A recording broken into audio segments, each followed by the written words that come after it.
नमस्कार, next 9 life देख रही हैं आप और मैं हूं आपके साथ प्रज्ञा सिंह। बहुत बहुत स्वागत है आपका हमारे आज के इस खास प्रोग्राम में। आज के इस प्रोग्राम में एक बार फिर से बात करेंगे श्रद्धा वालकर के केस की। श्रद्धा वालकर के केस में लगातार ऐसे ऐसे चौंकाने वाले खुलासे हो रहे हैं जिन्हें सुनने के बाद हर किसी की रूह कांप जाएगी। श्रद्धा के साथ आखिरकार आफताब आमीन पूनावाला ने किस तरह की हैवानियत दिखाई है, इस बात का खुलासा श्रद्धा वालकर के केस की चार्जशीट कर रही है। साफ तौर पे देखने को मिल रहा है कि 18 मई साल 2022 ये वही दिन है जिस दिन आफताब ने गुस्से में आकर अपनी live in partner Shraddha Walker की जान ले ली। जान लेने के बाद उसने किस तरह से श्रद्धा की बॉडी को ठिकाने लगाया। न केवल श्रद्धा की बॉडी को बल्कि यहाँ पर श्रद्धा के कपड़ों को, श्रद्धा के बालों को, श्रद्धा का मोबाइल फोन, वो स्टड जो श्रद्धा ने पहना हुआ था और साथ ही वो तमाम सबूत जो इस बात का खुलासा कर सकते थे कि श्रद्धा अब हमारे बीच नहीं है या फिर आफताब ने ही श्रद्धा की जान ली है। इस पूरे कांड को अंजाम देने में आफताब को तकरीबन 2 से 3 महीने का वक्त लगा।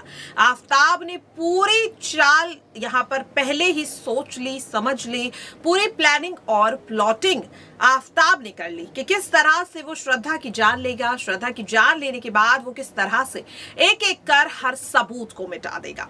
यहाँ पर साफ तौर पे देखने को मिल रहा है कि जो चार्जशीट बीते 24 जनवरी को दिल्ली पुलिस की ओर से कोर्ट में दाखिल की गई है, 6,629 पन्नों की ये चार्जशीट आफताब के हर गुनाह का पर्दाफाश कर रही है। 21 फरवरी को कोर्ट इस चार्जशीट को सूचीबद्ध तरीके से संज्ञान भी लेगा, यानी कि सूचीबद्ध इस चार्जशीट को किया जाएगा और उसके बाद कोर्ट इस पर संज्ञान लेगा। और चार्जशीट में जो सबूत, जो गवाहों को शामिल किया गया है, उनके आधार पर ही आफताब के खिलाफ फैसला भी सुना जाएगा। 21 तारीख आपको बता दें कि मीडिया के सामने ये केस 12 नवंबर साल 2022 को आया। तब से लेकर और अब तक आफताब की सिर्फ और सिर्फ न्यायिक हिरासत को बढ़ाने का फैसला कोर्ट की तरफ से लिया गया है।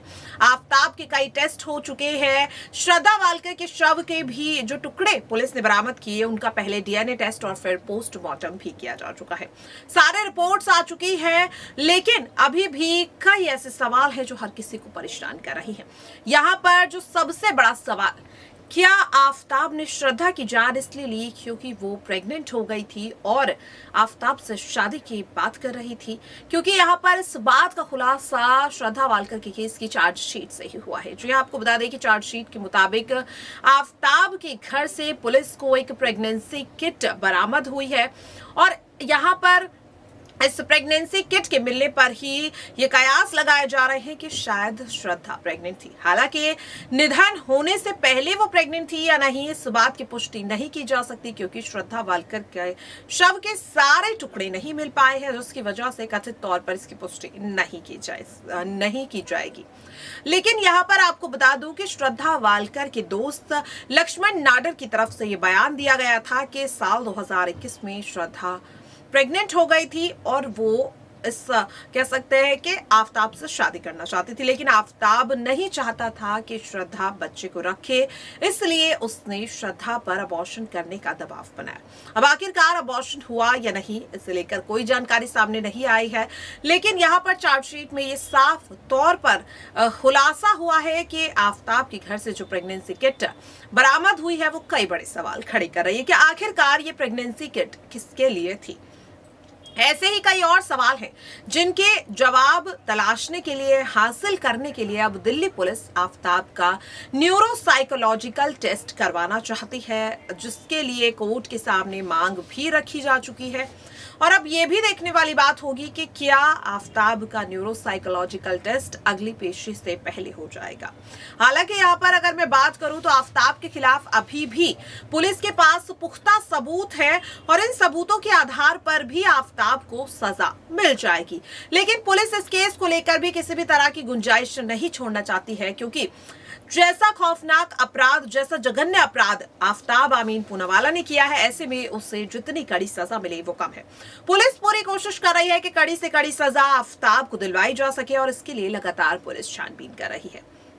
6,629 पन्नों की इस चार्जशीट में तकरीबन 250 से ज्यादा लोगों के बयान दर्ज हैं और साथ ही कई सबूत, कई रिपोर्ट्स भी इस चार्जशीट में शामिल की गई हैं। 21 फरवरी का दिन इसलिए भी इस केस में अहम माना जा रहा है क्योंकि इस कह सकते हैं कि चार्जशीट पर संज्ञान लिया जाएगा और साथ ही श्रद्धा वालकर की लॉयर सीमा समृद्धि कुशवाहा भी इस पर अपना पक्ष रखेंगी।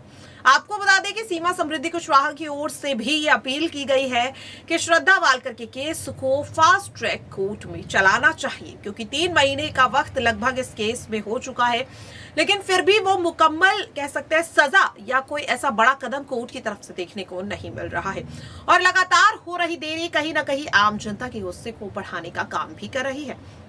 लेकिन यहाँ पर एक चीज साफ है कि लगभग पूरी कोशिश यहाँ पर की जा चुकी है और अब सवाल यही उठ रहा है कि क्या 21 फरवरी को श्रद्धा वालकर के केस में कोर्ट आफताब को वो सजा सुनाएगा या नहीं। क्या आफताब के खिलाफ जो सबूत है वो उसे सजा दिलवाने के लिए पर्याप्त हो पाएंगे या नहीं। चार्जशीट पर संज्ञान लेने के बाद आखिरकार श्रद्धा वालकर के केस को लेकर साकेत कोर्ट क्या फैसला सुनाता है, इस तरह के तमाम सवाल खड़े हो रहे हैं और इनके जवाब के लिए 21 फरवरी तक का इंतजार तो करना ही पड़ेगा क्योंकि अगर 3 महीने का इंतजार किया है तो 21 फरवरी तक और सही। हर कोई उम्मीद यही जता रहा है कि अब श्रद्धा वालकर को इंसाफ मिल जाए क्योंकि लगातार हो रही देरी कहीं ना कहीं न्यायपालिका पर सवाल उठा रही है। लेकिन आम जनता को भी ये समझने की जरूरत है कि जो भी प्रक्रिया है, जो भी यहाँ पर प्रोसीजर है, उसके हिसाब से ही कोर्ट काम करता है। सबूतों के आधार पर, गवाहों के आधार पर, बयानों के आधार पर ही फैसला सुनाया जाता है। सिर्फ दलीलों के आधार पर कोर्ट फैसला नहीं सुनाता और यही वजह है कि अभी तक इस केस में कोर्ट की तरफ से फैसला नहीं आया क्योंकि सबूतों की कमी थी। आफताब लगातार कोर्ट को गुमराह करने की कोशिश भी कर रहा था और अब देखने वाली बात यही होगी कि आखिरकार श्रद्धा वालकर के केस में 21 फरवरी को कोर्ट क्या फैसला सुनाता है। हालांकि आपकी क्या राय है, क्या कुछ कहना है आपका इस रिपोर्ट को लेकर, कमेंट बॉक्स में जरूर शेयर करिएगा। आज के लिए इस खास प्रोग्राम में इतना ही। बाकी ऐसी ही तमाम अपडेट से जुड़े रहने के लिए देखते रहिए नेक्स्ट 9 लाइव।